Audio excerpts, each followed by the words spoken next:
तो next chapter जो हम स्टार्ट करने वाले हैं that is P block elements.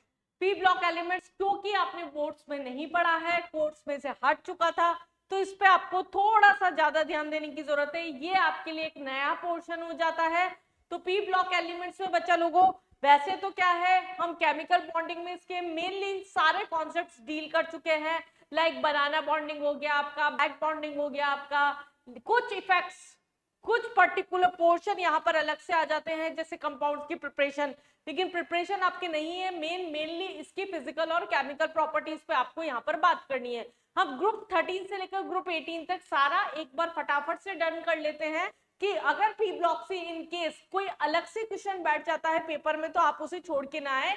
कौन से ऐसे अलग टॉपिक है इस चैप्टर के जिससे क्वेश्चंस बैठ चुके हैं, आप फटाफट से चैनल को सब्सक्राइब कर लीजिए अभी भी नहीं किया तो, क्योंकि अभी हम इनऑर्गेनिक पे चल रहे हैं। आपका पीरियडिक हो चुका है, केमिकल बॉन्डिंग हो चुका है, डी एंड एफ हो चुका है, कोऑर्डिनेशन कंपाउंड हो चुका है, और अब आपका पी ब्लॉक होते ही इनऑर्गेनिक डन हो जाएगी। चलिए हम स्टार्ट करते हैं। सबसे पहले first group 13 that is boron family से। बोरोन फैमिली जो है आपकी यहाँ पर क्या है, बाल गंगाधर तिलक, ये आपके पास में क्या है, इसके एलिमेंट्स हो गए। जनरल प्रॉपर्टीज की अगर हम बात करते हैं तो हमें पता है डाउन द ग्रुप जाने पर आपका एटॉमिक रेडियस जो होता है वो इंक्रीज होता है, आयनाइजेशन पोटेंशियल जो होता है वो आपका डिक्रीज होता है, इलेक्ट्रॉन एफिनिटी की वैल्यू भी आपकी डिक्रीज होती है, और अगर अलोंग द पीरियड बात करते हैं तो साइज जो होता है आपका डिक्रीज होता जाता है, आयनाइजेशन पोटेंशियल जो होता है आपका वो इंक्रीज होता जाता है, इलेक्ट्रॉन एफिनिटी आपकी इंक्रीज होती जाती है, और इलेक्ट्रोनेगेटिविटी भी आपकी इंक्रीज होती जाती है। ये जो जनरल ट्रेंड से आपके, ये हम ऑलरेडी डील कर चुके हैं पीरियोडिसिटी में, कुछ नया नहीं पढ़ना था हमें। ट्रेंड वाइज अगर हम बात करते तो ये जनरलाइज हो गया, कुछ वेरिएशंस जरूर आएंगे अभी आगे due to inert pair effect, उसको हम आगे डील करेंगे, अभी स्पेशली उसे ग्रुप 15 में डील करेंगे। सबसे पहले अगर हम बात करते हैं ग्रुप 13 में हमें क्या क्या मेन डिफरेंट पॉइंट्स याद रखने हैं। सबसे पहली चीज, इसका जो ऑक्सीडेशन नंबर होता है वो क्या होता है आपका, जनरल जो ऑक्सीडेशन स्टेट, जो स्टेबल ऑक्सीडेशन स्टेट होता है +3 होता है। यहाँ पर हमें बैक बॉन्डिंग और बनाना बॉन्डिंग दोनों की बहुत अच्छे से नॉलेज होनी चाहिए। ग्रुप इसकी रिएक्टिविटी की अगर हम बात करते हैं, केमिकल प्रॉपर्टीज में अगर हम बात करते हैं, एसिड और बेस के साथ में अगर हम रिएक्शन करवा रहे हैं, जैसे एल्युमिनियम है आपका एसिड के साथ में रिएक्शन कर रहा है तो भी Al+3 में कन्वर्ट हो रहा है, अगर ये हमारे पास में बेस के साथ में रिएक्शन कर रहा है तो भी ये सॉल्ट का फॉर्मेशन कर रहा है। इसका मतलब ये आपका क्या हो गया, एम्फोटेरिक नेचर के अंदर हो गया इसका ऑक्साइड। एल्युमिनियम जो होता है वो दोनों के साथ में रिएक्शन इजीली कर देता है। सिमिलरली अगर हम हेलोजन्स के साथ में इसकी रिएक्शन करवाते हैं किसी भी मेटल की, तो ये जनरल कंपाउंड क्या बनाएगा, अगर कोई भी मेटल है हमारे पास में, हेलोजन हमारे पास में वैलेंसी रख रहा है -1, ये हमारे पास में वैलेंसी अगर +3 ले रहा है, तो जनरल हमारे पास में जो इसका हैलाइड हो जाएगा वो क्या हो जाएगा, MX3 या EX3 जैसे मेंशन कर रखा है, ये आपका यहाँ पर क्या हो जाएगा, हैलाइड हो जाएगा। बट इसमें से जो मेन क्वेश्चंस आते हैं, हम कुछ कंपाउंड्स की रिएक्शंस ले लेते हैं। इसमें सबसे पहले अगर हम बात करते हैं बोरोन की, अगर हम बोरोन की अगर बात कर रहे हैं किसी भी मेटल के साथ में, जैसे कैल्शियम हो गया, मैग्नीशियम हो गया, अगर इसके साथ में इसकी रिएक्शन करा रहे हैं, हम बोल रहे हैं बेरियम हो गया, कैल्शियम हो गया, यहाँ पर मैग्नीशियम हो गया, कैल्शियम का आपका वैलेंसी क्या होता है, +2 होता है। अगर कोई भी हम हमारे पास में यहाँ बोरोन ले रहे हैं जो कि यहाँ पर क्या है -3 से, तो यहाँ पर क्रॉस मल्टीप्लाई करके आपका क्या बन जाएगा, क्या बन जाएगा फटाफट बताइए, यहाँ पर B2 और Ca हमारे पास में है, हम लिख सकते हैं इसको यहाँ पर Ca3B2, इस तरीके से हम यहाँ पर कंपाउंड्स बना सकते हैं, जैसे MX/B3 हो गया। अगर हम कॉन्सेंट्रेटेड और हॉट HNO3 के साथ में यहाँ पर इसकी रिएक्शन करा रहे हैं तो NO2 यहाँ पर लिबरेट होता है, ये ध्यान रखना। साइड प्रोडक्ट इसका पूछ लिया जाता है रिएक्शन के अंदर। अगर नाइट्रोजन के साथ में रिएक्शन करा रहे हैं, सिंपल रेशियो में हो जाएगा Bn हो गया। अगर B2O3 है, अगर प्रिपरेशन की बात कर रहे हैं, मैग्नीशियम के साथ में रिएक्शन करा रहे हैं, MgO निकल जाएगा, बोरोन का आपका फॉर्मेशन हो जाएगा, और H3BO3 को हीट करते हैं तो B2O3 हमारे पास में मिल जाएगा। सिमिलरली अगर हैलाइड्स को अगर हम यहाँ पर हीट कर दें, Bi3 वैन आर्कल मेथड होता है हमारे पास में, जिसमें वॉलेटाइल सब्सटेंस को सेपरेट आउट कर लेते हैं। ये आपका मेटलर्जी वाला पोर्शन में से है, आप लोगों ने नहीं पढ़ा होगा नीट वालों ने, कोई दिक्कत नहीं, यहाँ पर याद रखिए BI3 van Arkel method volatile substance को सेपरेट आउट करने के लिए होता है। आयोडीन गैस वहां पर वॉलेटाइल फॉर्म में लिबरेट हो जाती है, हीट कर रहे बोरोन का फॉर्मेशन हो जाएगा। सिमिलरली अगर हम बोरोन की ऑक्सीजन के साथ में रिएक्शन करा रहे हैं, आपका ऑक्साइड मिल जाएगा, क्रॉस मल्टीप्लाई कराते जा रहे हैं। इस तरह से हम केमिकल रिएक्शंस को रटे नहीं, क्रॉस मल्टीप्लाई करके वैलेंसी सेटिस्फाइड करके बहुत आराम से इसकी प्रिपरेशन की जा सकती है। सिमिलरली B2S6 जो होता है आपका, B2S6 कितने होते हैं, 2-3 इलेक्ट्रॉन हमारे पास में, किस तरह से ब्रिज बॉन्डिंग करता है, ये आपको सारी कंडीशंस इसकी पता होनी चाहिए। अगर मैग्नीशियम बोरोन इसके S3PO4 के साथ में हीट करवाते हैं तो B2S6 आपका बन जाएगा। अगर हम NaBH4 को आयोडीन के साथ में रिएक्शन करवा रहे हैं तो B2S6 बन जाएगा। BF3 के अगर आपके साथ में NaH के साथ में रिएक्शन करा रहे हैं तो आपका B2S6 बन जाएगा। अगर इन्हीं को हम हीट करना शुरू कर दें, फॉर एग्जाम्पल B2S6 को क्लोरीन के साथ में, तो यहाँ पर LiH प्लस हमारे पास में BCl3 प्लस HCl का फॉर्मेशन हो जाएगा। अगर हम इस रिएक्शन में ही अमोनिया के साथ में रिएक्शन करवा रहे हैं तो B2O6.2NH2 लो टेम्परेचर पे ये सॉल्ट का फॉर्मेशन कर देगा। अगर हम हमारे पास में हाई टेम्परेचर पे इसकी रिएक्शन करा रहे हैं अमोनिया के साथ में तो H3PO3BN होल N जो भी नंबर ऑफ N मॉलिक्यूल्स होंगे उसमें ब्रेक डाउन हो जाएगा। तो ये हमारे पास में कुछ पर्टिकुलर रिएक्शन से जिसपे से क्वेश्चंस कम आते हैं कंपैरेटिवली, हमारा कैटिनेशन हो गया, सिलिकॉन्स हो गया, उसमें से इस पोर्शन में से ज्यादा क्वेश्चंस आते हैं। सिमिलरली अगर हम बात कर रहे हैं B2S6 की अमोनिया के साथ में, ये एक इंपॉर्टेंट रिएक्शन है, तो अगर हम इसके साथ में रिएक्शन करा रहे हैं तो यहाँ पर इसका सॉल्ट फॉर्मेशन हो जाता है। अगर लार्ज अमाइन के साथ में रिएक्शन करा रहे हैं, लार्ज अमाइन मतलब जैसे टर्शरी अमाइन, एक तो हमने अमोनिया के साथ रिएक्शन कराया, H3 की जगह अगर यहाँ पर टर्शरी अगर अमाइन आ जाता है इन केस, तो उस कंडीशन के अंदर यहाँ पर क्या है हमारे पास में 3 डिग्री अमाइन का फॉर्मेशन यहाँ पर हम यहाँ पर ले सकते हैं। BS3 के साथ में यहाँ पर पहले 3 डिग्री अमाइन को इसके साथ में रिएक्शन करा रहे हैं तो यहाँ पर इस तरह से रिएक्शन हो जाती है। B2S6 की कार्बन मोनोऑक्साइड के साथ में रिएक्शन करा रहे तो बोरेन कार्बोनिल जो होगा वो फॉर्म हो जाएगा। रेयरली आने वाले क्वेश्चंस होते हैं, एक बार बस हल्का सा गो थ्रू करके जाना है आपको इसे, और बहुत ज्यादा कुछ नहीं। दूसरा हम बात करते हैं अगर ग्रुप 14 में कार्बन फैमिली की, इसकी स्पेशल प्रॉपर्टी क्या होती है कार्बन फैमिली की, आपने बेसिक्स में भी पढ़ा होगा। ये तो एक इंपॉर्टेंट प्रॉपर्टी जो यहाँ निकल के आती है दैट इज कैटिनेशन, कि कार्बन फैमिली में जो होता है स्पेशली कैटिनेशन, कैटिनेशन का मतलब आप क्या समझते हैं, सिर्फ समझते हैं कैटिनेशन का मतलब कार्बन के एलोट्रॉप्स हो गए, लाइक कार्बन में डायमंड हो गया, ग्रेफाइट हो गया, बिल्कुल होते हैं, लेकिन बाकी एलिमेंट्स भी शो करते हैं। कार्बन जनरल इलेक्ट्रॉनिक कॉन्फ़िगरेशन आप लोगों को पता है, इसका NH2 NP4 होता है। अगर हम बात करते हैं ऑक्सीडेशन स्टेट की तो ये +4 भी होता है आपका और +2 भी होता है। कार्बन जो होता है वो नेगेटिव हमारे पास में ऑक्सीडेशन स्टेट भी रखता है, मतलब +4 के अलावा ये -4 के अंदर भी यहाँ पर एग्जिस्ट करता है। हैवियर मेंबर्स जो होते हैं उनके अंदर जनरली +2 ऑक्सीडेशन स्टेट की टेंडेंसी होती है। अब ऐसा क्यों होता है इसके लिए हम स्पेशली अलग से पढ़ेंगे पी ब्लॉक की specific property that is inert pair effect, जिसपे से आपका इस चैप्टर में से मेनली क्वेश्चन बनता है। हम ग्रुप 15 में उसे अच्छे से डील करेंगे थोड़ा, अभी इसी में आगे यहाँ पर जैसे जैसे हम डाउन दी ग्रुप जा रहे हैं तो +2 ऑक्सीडेशन स्टेट की टेंडेंसी बढ़ती जाती है, मतलब लोअर ऑक्सीडेशन स्टेट आपका इंक्रीज होता जाता है due to inert pair effect. इसको मैं डिटेल में अभी लूंगी थोड़ा सा और आगे चल के। नेक्स्ट अगर हम बात करते हैं ऑक्सीजन के साथ में, अगर हम बात करते हैं यहाँ पर जितने भी मेंबर्स ऑक्सीजन के साथ में रिएक्शन करा रहे हैं तो MO या MO2, क्योंकि +2 और +4 ऑक्सीडेशन नंबर है, क्रॉस मल्टीप्लाई करेंगे तो हमें या तो मेटेलिक ऑक्साइड में MO या फिर यहाँ पर MO2 का फॉर्मेशन हो जाएगा।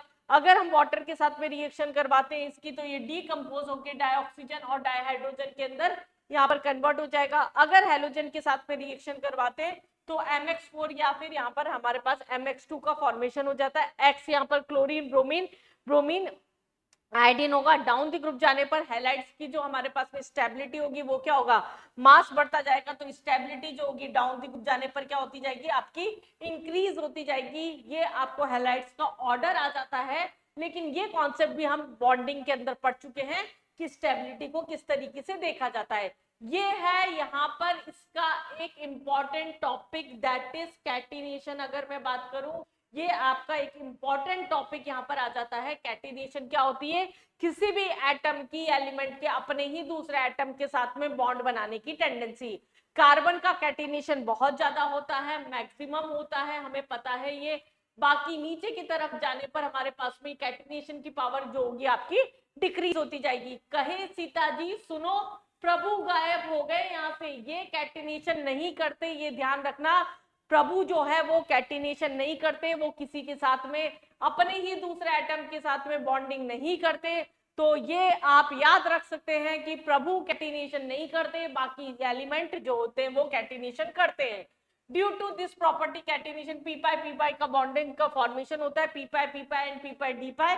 ये भी हम बहुत डिटेल के अंदर केमिकल बॉन्डिंग में पढ़ चुके हैं। अगर डी ऑर्बिटल अगर आपका एक्साइटेड स्टेट के अंदर पार्टिसिपेट कर रहा है बॉन्डिंग में, तो वहां पी पाई डी पाई बॉन्डिंग हो जाती है। अगर डी ऑर्बिटल अवेलेबल ही नहीं है, जैसे नाइट्रोजन के अंदर नहीं होता, तो वहां केवल पी पाई बॉन्डिंग होती है आपकी। अगर हम बॉन्ड एंथैल्पी की बात करते हैं तो कार्बन कार्बन में 348, फिर यहाँ पर सिलिकॉन के अंदर आपका 297, देन 260, देन 240। इसका मतलब बॉन्ड एंथैल्पी डिक्रीज होती जा रही है, मतलब कैटिनेशन पावर जो हो रही है वो कम होती जा रही है। सबसे ज्यादा स्ट्रॉन्ग बॉन्ड भी आपका कार्बन कार्बन में ही प्रेजेंट होता है। इसके 3 जो फॉर्म्स है एलोट्रॉप्स, ये आपको बिल्कुल अच्छे से आने चाहिए कार्बन के, डायमंड, ग्रेफाइट एंड फ्लोरोसिन। यहाँ हमारे पास डायमंड जो होता है, इसमें पहली चीज कि ये sp3 हाइब्रिडाइज्ड कार्बन होते हैं। डायमंड का स्ट्रक्चर आपने सबने देख रखा होगा, sp3 हाइब्रिडाइज्ड होते हैं। चारों कार्बन जो होते हैं वहां पर बॉन्डेड होते हैं, टेट्राहेड्रल इसकी ज्योमेट्री होती है। 154 जो होता है इसका बॉन्ड लेंथ होता है, और ये 3 डायमेंशनल नेटवर्क बना लेता है। इसमें इलेक्ट्रॉन्स फ्री नहीं होते, इसकी वजह से ये इंसुलेटर की तरह काम करता है, ये कंडक्टिविटी आपकी शो नहीं करता। लेकिन अगर हम ग्रेफाइट की बात करें तो हमारे पास में साइक्लिक स्ट्रक्चर में रिंग्स जो होती है वो अरेंज होती है, जिसमें कार्बन की एक वैलेंसी जो होती है फ्री होती है।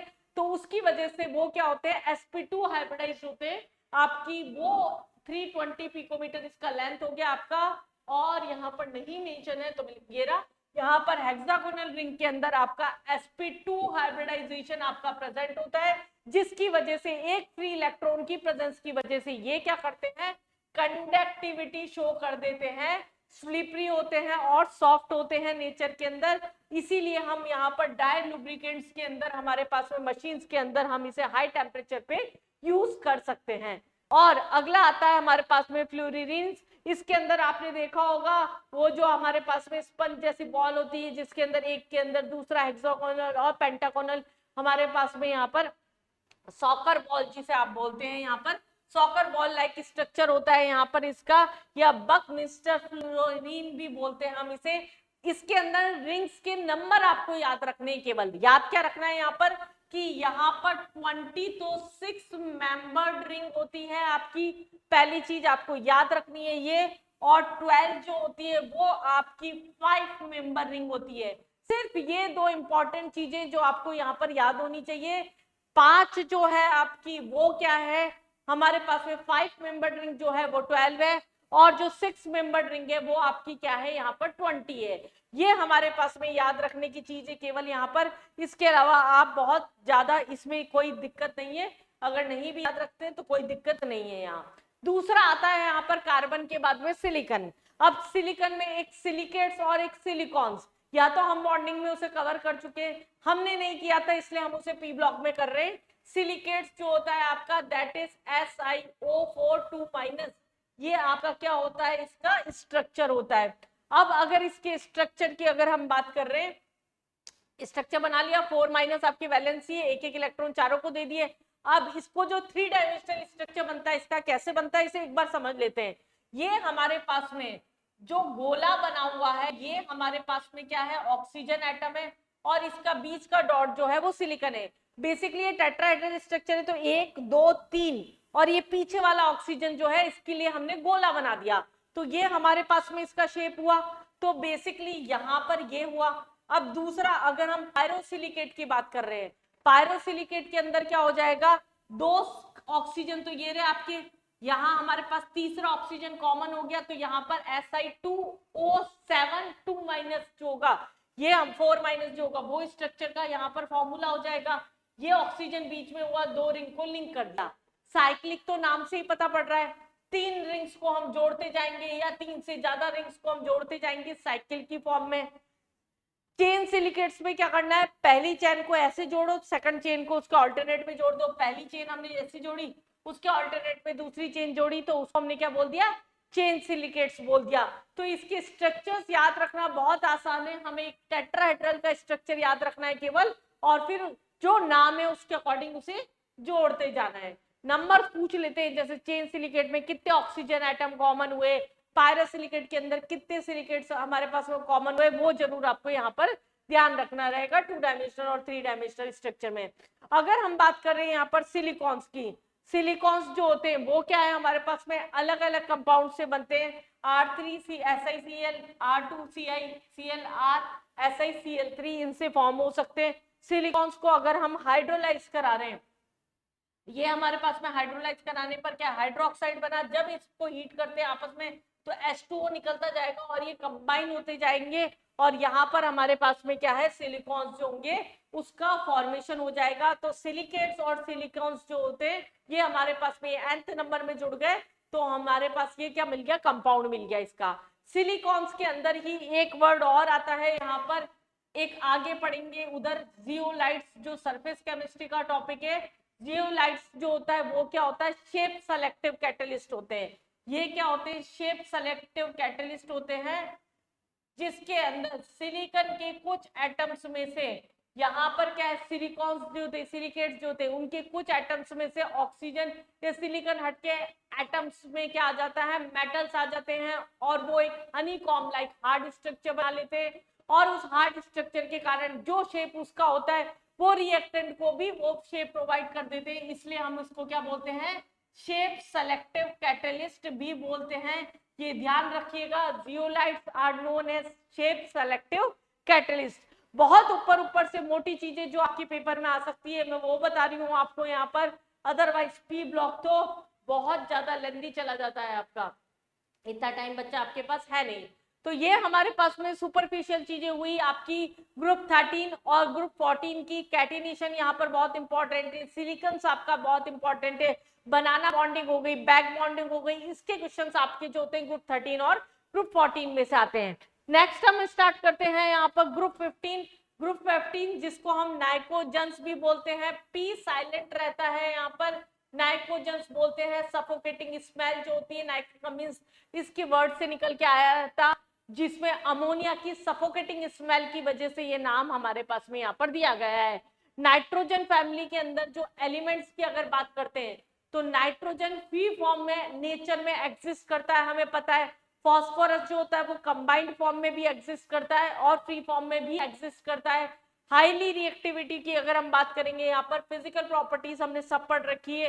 नाइट्रोजन जो होता है जनरली डायटोमिक फॉर्म में होता है, फॉस्फोरस टेट्रा फॉर्म में होता है हमारे पास में। मेटेलिक कैरेक्टर नीचे की तरफ डाउन दी ग्रुप जाने पर डिक्रीज होता है, बॉइलिंग पॉइंट आपका इंक्रीज होता है यहाँ पर, क्योंकि मास इंक्रीज होता जाता है आर्सेनिक तक।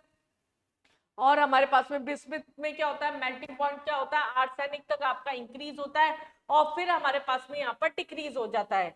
ये हमारे पास में एक अलग से पॉइंट है जो ध्यान रखना है, due to inert pair effect. अब मैडम आप इतनी बार बोल चुके हो inert pair effect, inert pair effect क्या होता है, ये इनर्ट पेयर इफेक्ट हम ये समझ लेते हैं पहले।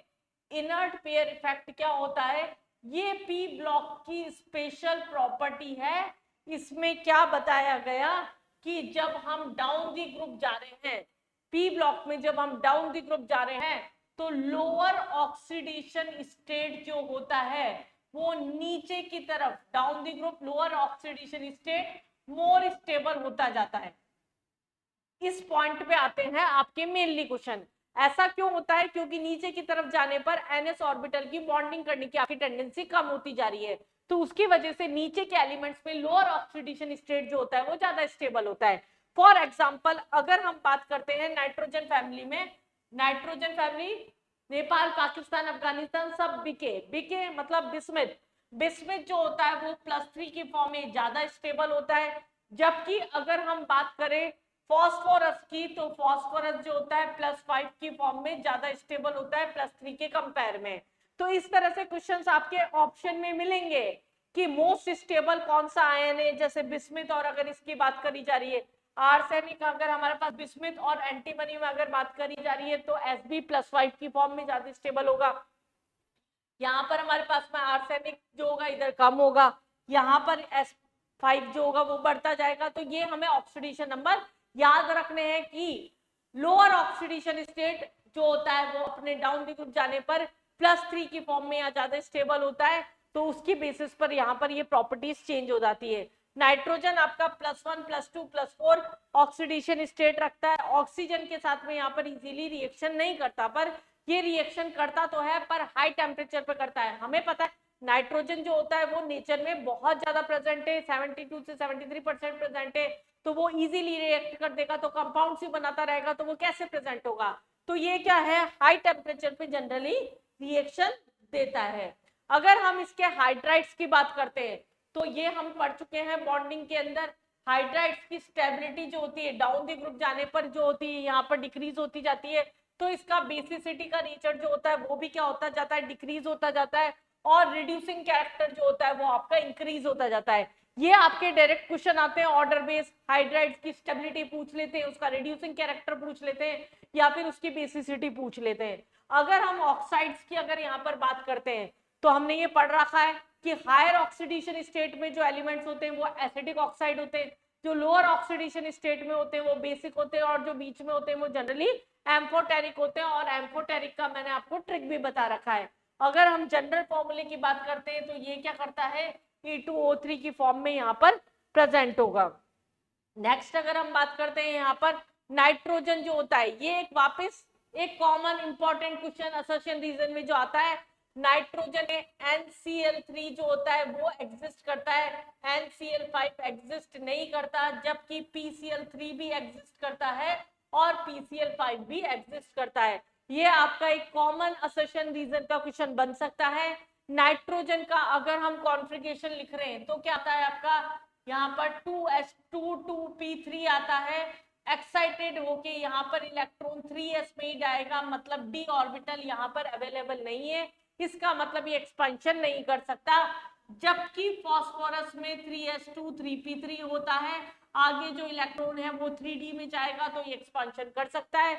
तो हम सीधी भाषा में बात करें तो नाइट्रोजन में p पाई d पाई बॉन्डिंग एब्सेंट होती है, जबकि यहाँ पर फास्फोरस में p पाई d पाई बॉन्डिंग जो होती है वो प्रेजेंट होती है। यहाँ पर non availability of d orbital ये आपका लिखा हुआ है सीधा सीधा, उसकी वजह से यहाँ पर ये हो जाता है रिएक्शंस के अंदर।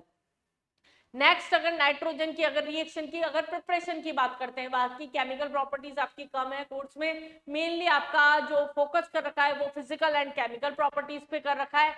अगर हम अमोनियम क्रोमेट को हीट करते हैं तो नाइट्रोजन गैस लिबरेट होती है, अमोनियम नाइट्रेट को हीट करते हैं, मतलब सिंपल से याद करने का तरीका क्या है, ये रिएक्शन रट्टा नहीं मारनी, अमोनियम के सॉल्ट को अगर हीट कर रहे हैं तो नाइट्रोजन गैस लिबरेट हो रही है, अमोनिया की अगर कॉपरिक ऑक्साइड के साथ में रिएक्शन करा रहे हैं तो नाइट्रोजन गैस लिबरेट हो रही है, बेरियम नाइट्राइट की अगर रिएक्शन करवा रही हीट करा रही है तो यहाँ से प्योर नाइट्रोजन लिबरेट होता है, ये ध्यान रखना, प्योर नाइट्रोजन लिबरेट होता है जब बेरियम नाइट्राइट को अगर हम हीट करवा रहे हैं। तो अगर नाइट्रोजन को हाइड्रोजन के साथ में रिएक्शन करा रहे हैं, अमोनिया का प्रोडक्शन होता है हाई टेम्परेचर के ऊपर, कैटलिस्ट भी यहाँ पर याद रखना होता है, फेरिक ऑक्साइड लेते हैं, और इस प्रोसेस को हम बोलते हैं हैबर्स प्रोसेस, पढ़ा होगा ये तो, हैबर्स प्रोसेस यहाँ पर हम बोल रहे हैं। यहाँ पर इसके अंदर हमारे पास में क्या है, नाइट्रोजन की हाइड्रोजन की रिएक्शन करा रहे हैं तो अमोनिया का प्रोडक्शन जो होता है वो यहाँ पर फॉर्म होता है, और अगर नाइट्रोजन की अगर मैग्नीशियम के साथ रिएक्शन करा रहे हैं नाइट्राइट बन जाएगा, ऑक्सीजन के साथ नाइट्रोक्साइड बन जाएगा, बाकी कॉमन रिएक्शन है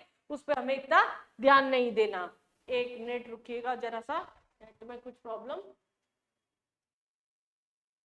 नहीं, सब कुछ सही है। हाँ चलिए, तो नेक्स्ट हम यहाँ पर बात कर रहे थे हैबर्स प्रोसेस हुआ आपका ये नाइट्रोजन प्रोडक्शन। ऐसे ही अगर हम अमोनिया की बात करते हैं तो अमोनिया की प्रिपरेशन तो हमने मेन देख ही ली, नाइट्रोजन हाइड्रोजन के साथ में रिएक्शन करके इंडस्ट्रियल मेथड होता है, ये आपका लार्ज अमाउंट में अमोनिया का प्रोडक्शन कर देता है। बाकी रिएक्शन देखिए, अमोनिया की FeCl3 के साथ में रिएक्शन कराते हैं तो फेरिक ऑक्साइड .H2O बनता है, अगर ऐसे ही बेस के साथ में अमोनियम नाइट्राइट को हीट करवा दो तो यहाँ पर NH3 का फॉर्मेशन हो जाता है। अगर हम जिंक या NOH के साथ में रिएक्शन करा रहे हैं किसी भी नाइट्रेट आयन की तो उस कंडीशन में अमोनिया का प्रोडक्शन हो जाता है। अगर हम P2O5 के साथ अमोनिया की रिएक्शन करा रहे हैं तो अमोनियम फॉस्फेट बन जाता है। अगर प्लेटिनम के साथ में रिएक्शन करा रहे हैं नाइट्रिक ऑक्साइड बन जाएगा। H2SO4 के साथ में रिएक्शन करा रहे हैं अमोनियम सल्फेट बन जाएगा।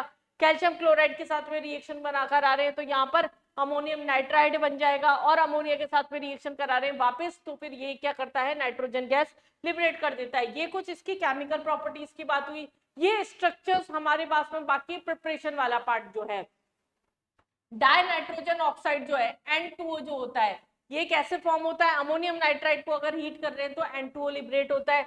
अगर नाइट्रिक मोनोऑक्साइड, अगर हम बात करें नाइट्रोजन मोनोऑक्साइड, अमोनियम नाइट्राइड को जब फेरस सल्फेट के साथ में रिएक्शन करवा रहे हैं तो यहाँ पर नाइट्रिक ऑक्साइड जो होता है हमारे पास, नाइट्रोजन मोनोऑक्साइड जो होता है वो फॉर्म होता है। N2O3 की अगर हम बात कर रहे हैं तो दोनों हम ले रहे हैं यहाँ पर NO और N2O4 को अगर हीट करवा रहे हैं हाई टेम्परेचर 250 केल्विन पे तो यहाँ N2O3 का फॉर्मेशन होता है।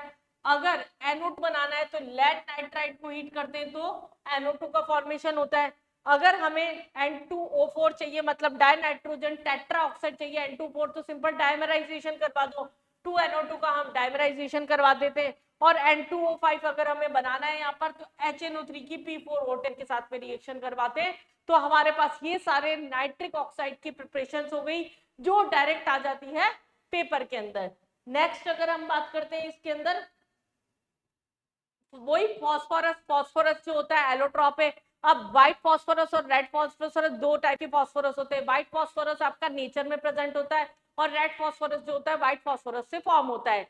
व्हाइट फॉस्फोरस जो होता है उसका जो होता है टेट्राहेड्रल ज्योमेट्री होता है, जिसकी वजह से उसके बॉन्ड लेंथ में 60 डिग्री का स्ट्रेंथ होने की वजह से यहाँ पर क्या होता है, ये इजीली ब्रेक हो जाता है। तो वो हाईली रिएक्टिव होता है नेचर के अंदर, और हाईली रिएक्टिव होने के कारण वो नेचर में पॉइजनस भी होता है। जबकि रेड फॉस्फोरस जो होता है वो क्या होता है, इस तरीके से यहाँ पर पूरा का पूरा यहाँ पर स्ट्रक्चर बना लेता है, ब्रिज स्ट्रक्चर, और उसकी वजह से उसका क्या होता है, क्रॉस लिंकिंग स्ट्रक्चर की वजह से वो लेस स्टेबल होता है, और लेस स्टेबल होने की वजह से, सॉरी, मोर स्टेबल होता है तो उसकी वजह से वो लेस रिएक्टिव होता है। तो ये हमारे पास में कुछ रिएक्शन से व्हाइट फॉस्फोरस को अगर हम हीट करते हैं तो रेड फॉस्फोरस का फॉस्फोरेशन होता है।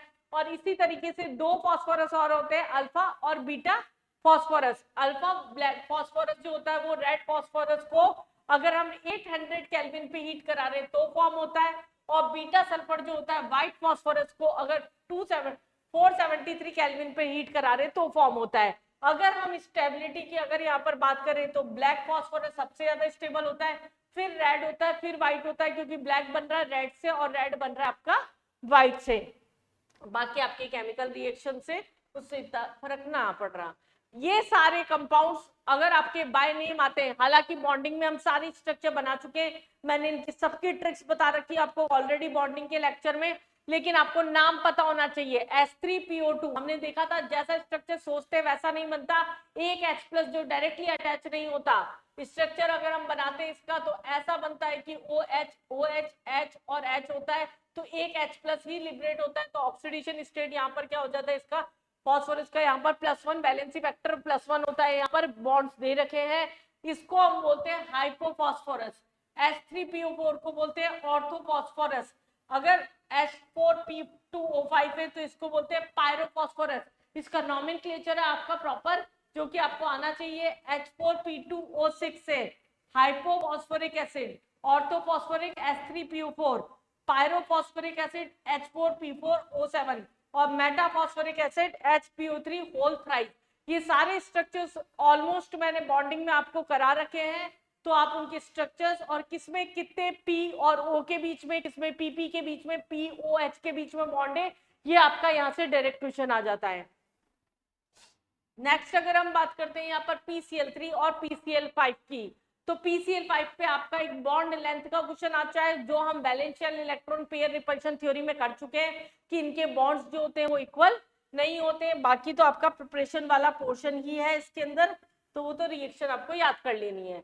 नेक्स्ट हम आते हैं यहाँ पर ग्रुप 16 के अंदर।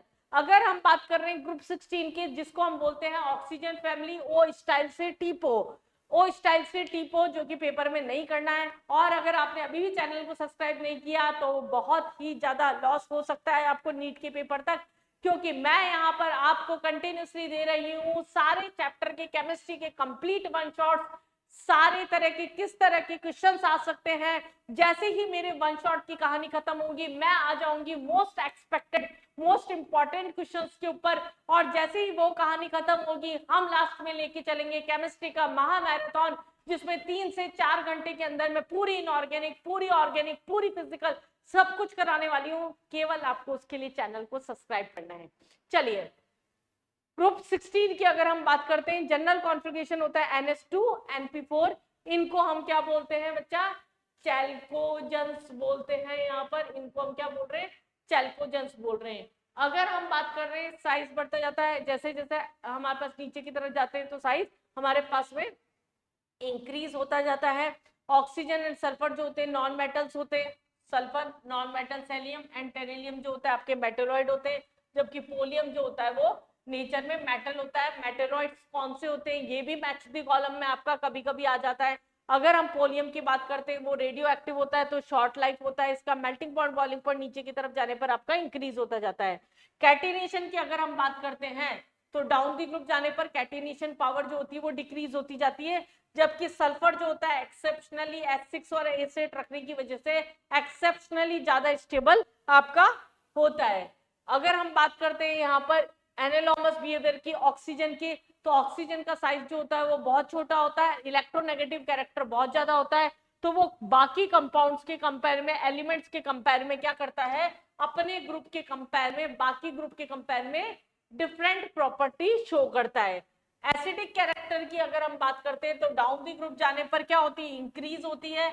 ये हम पढ़ चुके हैं सारा का सारा बॉन्डिंग के अंदर ऑलरेडी, कि डाउन दी ग्रुप जाने पर एसिडिक कैरेक्टर हमारे पास में इंक्रीज होता है। बॉन्ड तोड़ने की जो टेंडेंसी होती है वो क्या होती जाती है, डिक्रीज होती जाती है, क्योंकि साइज बढ़ता जा रहा है तो वो इजीली ब्रेक हो जाते हैं।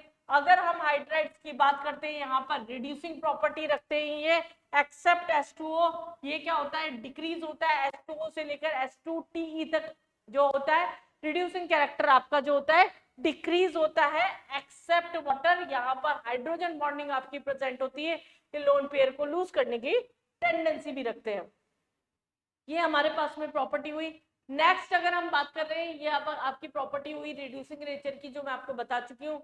SF6 जो होता है हेक्साफ्लोराइड जो होता है ये एक्सेप्शनली मोर स्टेबल होता है बाकी जितने भी फ्लोराइड्स और हैलाइड बनते हैं उसके कंपेयर में। यहाँ पर नेक्स्ट हम बात करते हैं अब यहाँ पर ग्रुप 17 के एलिमेंट्स की, बहुत बड़ा है पी ब्लॉक, ब्लॉक केमिस्ट्री एक तरीके से आपकी पूरी। ग्रुप 17 में अगर हम बात करते हैं तो इसको हम क्या बोलते हैं, हैलोजेंस बोलते हैं। अब पहली चीज हैलोजेंस क्यों बोलते हैं, हैलो मीन्स आपका होता है सी सॉल्ट, और जीन्स मतलब होता है प्रोड्यूसिंग, तो सी सॉल्ट प्रोड्यूसिंग, इसका मतलब क्या हुआ, इसके जितने भी सॉल्ट होते हैं, जैसे NaCl आपका नॉन एग्जांपल है जिसे आप बच्चा आराम से समझ सकते हैं। तो NaCl जो नमक जो होता है आपका, आपको पता है सी में फॉर्म होता है, वहां से इसे एक्सट्रैक्ट कर रहे हैं, तो क्लोरीन जो हो रहा है बेसिकली आपका क्या है, NaCl से। क्रायोलाइट हो गया, फ्लोरोस्पर हो गया, ये सब कुछ फ्लोराइड्स के एग्जांपल्स है जिससे हम फ्लोरीन एक्सट्रैक्ट करते हैं जो सी बेड्स में प्रेजेंट होते हैं। तो इसके सारे सॉल्ट्स जो है सी सॉल्ट में प्रेजेंट होते हैं, इसलिए हमने इसको क्या बोल दिया, सी सॉल्ट प्रोड्यूसिंग बोल दिया। एटॉमिक रेडियाई की अगर हम बात करते हैं, एटॉमिक रेडियाई क्या होता है आपका, डाउन दी ग्रुप जाने पर क्या होता जाता है, डाउन दी ग्रुप जाने पर इंक्रीज होता जाता है, कोई डिफरेंस नहीं है। क्लोरीन और ब्रोमीन, फ्लोरीन और क्लोरीन गैस होता है नेचर में, ब्रोमीन जो होता है लिक्विड होता है, आयोडीन जो होता है वो नेचर में सॉलिड होता है, ये थोड़ा सा आप जरूर यहाँ पर याद रखिएगा।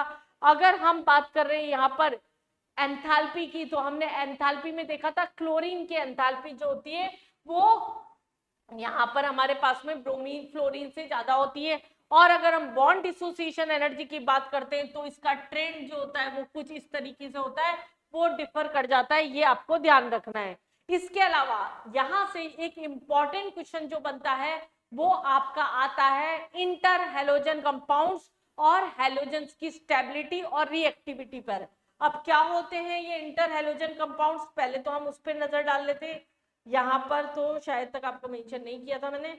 इंटर हेलोजन कंपाउंड्स क्या होते हैं, जैसे अगर हमारे पास में ICl3 है, IF7 है हमारे पास में, ये क्या हो गए इंटर हेलोजन जो अलग अलग हेलोजन से मिलकर बने हुए हैं, जिसमें लेस इलेक्ट्रोनेगेटिव एलिमेंट आपका आगे आता है और मोर इलेक्ट्रोनेगेटिव एलिमेंट जो होता है वो आपका पीछे रहता है।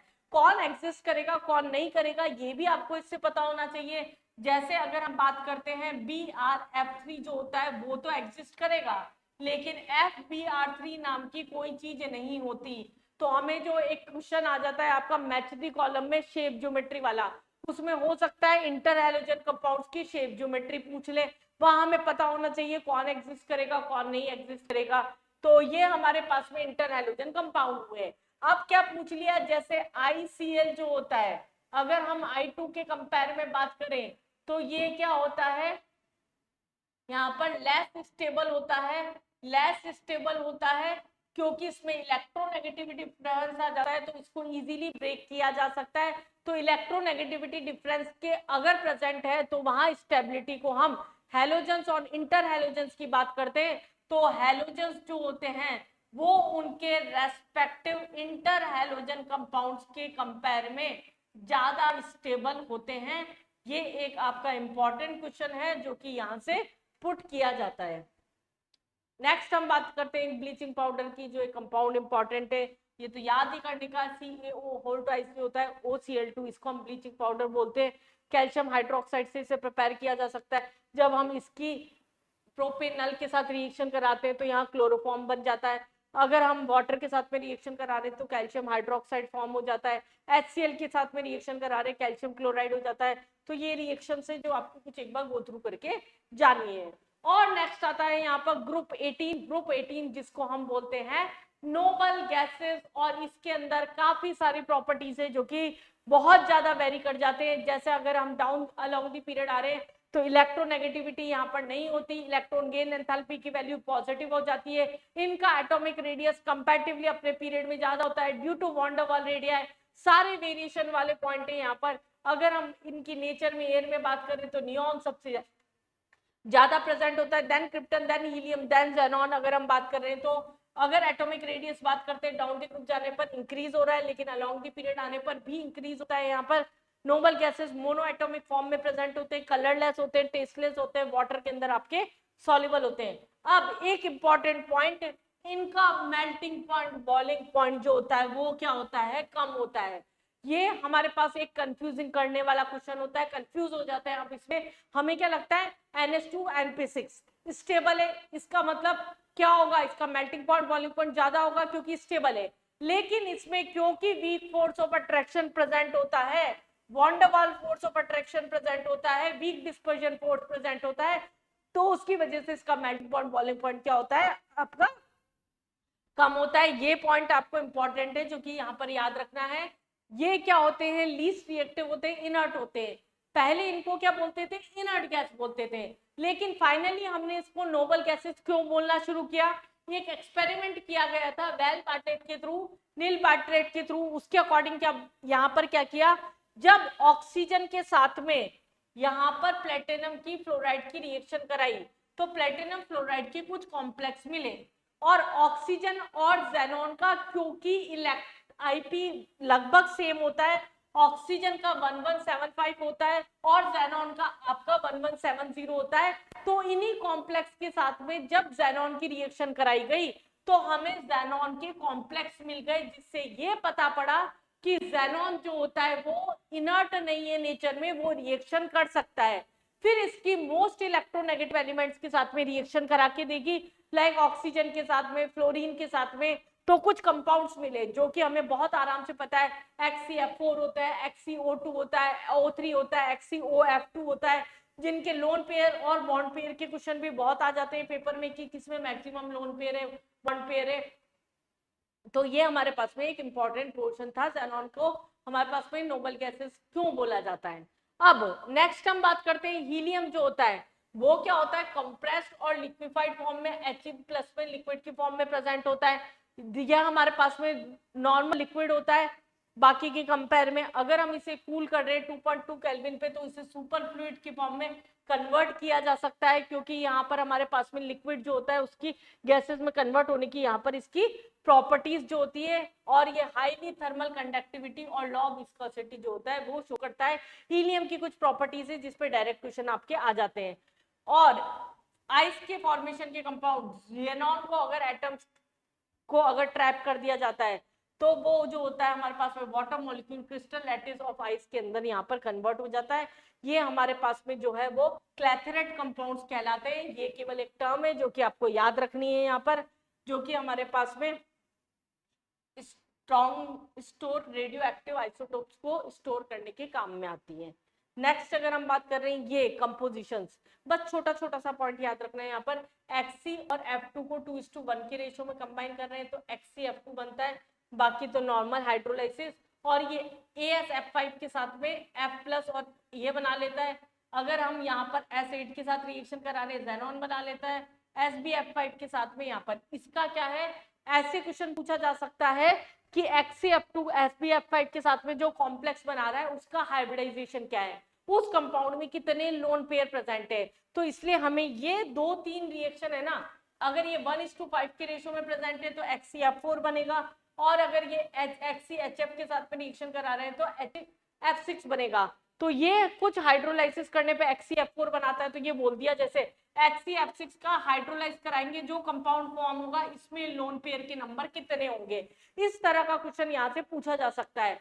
तो ये हमारे पास में सब कुछ निचोड़ के था आपका पास में पी ब्लॉक, जो मैंने बहुत ही जल्दी आपका डन करा दिया है। अगर अब आपको पी ब्लॉक से अभी भी डर लगता है तो नहीं लगना चाहिए, मैं आपके डर को दूर भगा रही हूँ। कुछ चैप्टर्स कुछ टॉपिक्स जो आपके वीक रह गए या एंड टाइम पे क्विक रिवीजन करना है या आपको किस तरीके से केमिस्ट्री को समेटना है उसमें पूरी तरीके से हेल्प कर रही हूँ। उसके सिर्फ आपको चैनल को सब्सक्राइब करके रखना है।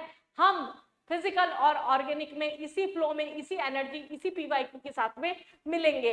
रह गए, याद आया इससे, पीवाईक्यू तो रह ही गए इस चैप्टर के। फटाफट देख लेते किस तरह के क्वेश्चंस आते हैं आपके।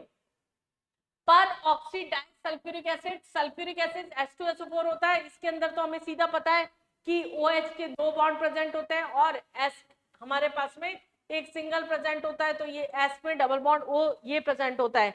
तो हमारे पास में आंसर क्या हो गया इसका, सीधा का सीधा क्या हो गया, ए हो गया। ए जो हो गया इसके अंदर 2 SOH बॉन्ड होते हैं, सल्फ्यूरिक एसिड जो होता है हमारे पास में 2 SOH बॉन्ड होते हैं, SO का बॉन्ड होता है। तो स्ट्रक्चर बेस्ड क्वेश्चन है आपका सीधा का सीधा। अगला क्वेश्चन हमारे पास में यहाँ पर क्या बोला गया, helium is used to dilute oxygen in divine apparatus. बिल्कुल सही बात है, ये आपने अभी अभी पढ़ा था कि एज ए लिक्विड हमारे पास यूज करते हैं। Helium has high solubility in oxygen, ये सही तो है हमारे पास में, पर ये इसका रीजन नहीं है। तो हमारे पास ए और बी दोनों स्टेटमेंट क्या हो गए आपके सही हो गए, लेकिन वो उसका रीजन नहीं बना। रीजन नहीं बना तो R is not correct explanation of A, first ही आपका यहाँ पर ऑप्शन हो गया। नेक्स्ट अगर हम बात कर रहे हैं यहाँ पर, अगला हम बात कर रहे हैं given below are two statements assertion reason का। फिर ICl is more reactive than I2, अभी अभी हमने पढ़ा लेस स्टेबल होता है तो मोर रिएक्टिव होगा, सही स्टेटमेंट है। ICl is weaker then I3, हमने बोला था इंटर हेलोजन कंपाउंड वीक होते हैं हेलोजन कंपाउंड से, ये आपका सीधा फर्स्ट और सेकंड, और एक्सप्लेनेशन भी सही है। 2022 का आपका क्वेश्चन है ये। नेक्स्ट अगर हम बात करते हैं यहाँ पर, नेक्स्ट क्वेश्चन तो आपका हाइड्रोजन बॉन्डिंग से भी किया जा सकता है मेरे ख्याल से। तो अगर हम बात करते हैं यहाँ पर हाइड्राइड्स दे रखे ग्रुप 16 के, डाउन दी ग्रुप जाने पर मास बढ़ता है, बॉइलिंग पॉइंट आपका बढ़ता है, स्टेबिलिटी आपकी बढ़नी चाहिए।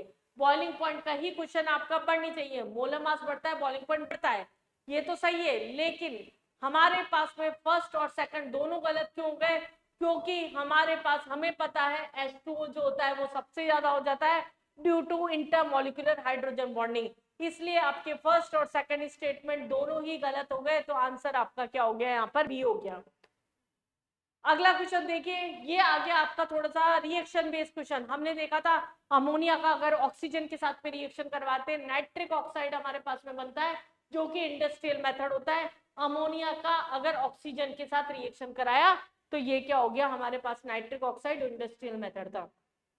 FF has bond low bond enthalpy, यह हमारे पास में स्टेटमेंट जो है यहाँ पर क्या बोला, स्ट्रॉन्गर ऑक्सीडाइजिंग एजेंट होता है। क्यों, क्या ये बात सही है? पहली बात जी हाँ, रिड्यूसिंग नेचर नीचे की तरफ जाने पर इंक्रीज होता है, FF के अंदर स्ट्रॉन्ग ऑक्सीडाइजिंग नेचर होता है, इसका वीक होता है हमारे पास में बॉन्ड, ये स्टेटमेंट सही है, बिल्कुल ठीक है। F माइनस है हाई हाइड्रेशन एंथैल्पी, ये भी आपका सही है, डी ब्लॉक में भी पढ़ा था हमने ये पॉइंट। तो electron gain enthalpy of fluorine is less than chlorine, लेकिन इलेक्ट्रोनेगेटिविटी का कोई लेना देना नहीं ऑक्सीडाइजिंग नेचर से, स्मॉल साइज है उससे भी आपका कोई लेना देना नहीं है। इसका मतलब आपका ए और बी जो हो गया वो क्या हो गया, आपका करेक्ट ऑप्शन हो गया। स्टेटमेंट तो दूसरा, तीसरा और चौथा भी सही था वैसे। Noble gases are named because of inertness, ये देखिए ये क्वेश्चन ही आ गया जो हमने एक्सपेरिमेंट पढ़ा था उससे। टुवर्ड्स रिएक्टिविटी, क्यों, यहाँ पर हमारे पास में क्या है, नोबल गैसेस का मेल्टिंग पॉइंट बॉइलिंग पॉइंट जो होता है वो क्या होता है, इनकरेक्ट स्टेटमेंट पूछा है यहाँ पर। हाई होता है, नहीं, इसका लो होता है। ये सॉल्युबल होते हैं वाटर में, ठीक है, वीक फोर्स ऑफ अट्रैक्शन होता है, ठीक है, और पॉजिटिव गेन एंथैल्पी होती है, सब ठीक है। ये डायरेक्ट डिफरेंट पॉइंट्स पूछे गए थे नोबल गैसेस के सारे 2021 में आपके। नेक्स्ट क्वेश्चन पे अगर हम बात करते हैं यहाँ पर HF, HCl, HBr, HI, bond length जो होता है आपका नीचे की तरफ जाने पर क्या होता है, बढ़ा जाता है, तो बॉन्ड स्ट्रेंथ जो होगी आपकी वो क्या होती जाएगी, कम होती जाएगी। इसका मतलब ये स्टेटमेंट आपका सही हो गया और ये भी सही हो गया, एसिडिक कैरेक्टर, तो दोनों स्टेटमेंट आपके सही हैं। नेक्स्ट क्वेश्चन पे अगर हम बात करते हैं यूरिया को, अगर यूरिया क्या होता है, NH2CO नेचुरल प्रोसेस है, वाटर के साथ में रिएक्शन करा रहे हैं तो ए मिल रहा है जो डीकंपोज होके यहाँ पर बी बना रहा है, मतलब नाइट्रोजन गैस लिबरेट होनी है हमें पता है, और क्यूप्रिक हाइड्रोक्साइड जो होगा अमोनिया, अगर अमोनिया लिबरेट होनी है तो इसका मतलब अमोनिएटेड सॉल्ट होगा। बहुत ही आसानी से टिक मार देने वाला क्वेश्चन था, ये भी डराने वाला था पर इजी था। Correct stability of thermal stability, ये तो अभी अभी क्वेश्चन किया था, H2O का सबसे ज्यादा हो जाता है, H2O का सबसे ज्यादा हो जाता है, बाकी नीचे की तरफ जाने पर डिक्रीज होता है ना। H2O, H2S, H2S, thermal stability की बात करी ना ऑक्साइड की, आप ये हमारे पास में क्या हो गया, ऑर्डर हो गया, सबसे ज्यादा हमारे पास में H2O का हो जाएगा, ये तो नॉर्मल ट्रेंड है। तो ये हमारे पास में क्या था, ऑल अबाउट पी ब्लॉक था। अभी भी अगर आपने चैनल को सब्सक्राइब नहीं किया, मैं बार बार बोल रही हूँ चैनल को सब्सक्राइब करने के लिए, क्योंकि नीट का सब कुछ केमिस्ट्री का मिलने वाला है आपको, अप टू आपके पेपर से पहले मैं सब कुछ डन डनाडन करके भेजने वाली हूँ। तो अपना स्कोर हाई करने के लिए चैनल को सिर्फ सब्सक्राइब करना है आपको, बच्चा कर लीजिए।